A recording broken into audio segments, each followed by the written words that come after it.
और ना ही आसमान गिरा। 7 साल की बच्ची के साथ जो इस बाप ने जुल्म किया है ना, ये हम सब के लिए ना एक लम्हे तशरीह है। कैसे दिल किया उस बाप का। मेरी तो 2 बच्ची हैं, मेरी तो जान है उनमें। एक बेटा है मेरा, लेकिन मेरी तो बेटियों में मेरी जान है। मैं तो सोच रहा हूँ उस पत्थर दिल का कैसे दिल हुआ अपनी बेटी को फायर मारने का, और एक भी नहीं 5-5। ठीक है ना, मुझे तो बेटों से ज़्यादा बेटियाँ प्यारी हैं। ठीक है ना, मेरी तो जान है इनमें, मतलब के लानत है ऐसे शख्स पर जिसने अपनी बेटी को गोलियां मारी हैं। मैं तो कहता हूँ अल्लाह मुझे एक और बेटी दे। सही है ना। है जालिम इंसान, बेटों से ज़्यादा बेटियाँ क्या करती हैं।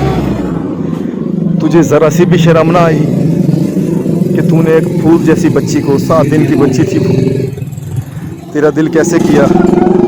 मैं तो हैरान हूँ तुझ पर। जन्नत आई थी तेरे घर में, रहमत आई थी तेरे घर में मेरे दोस्त।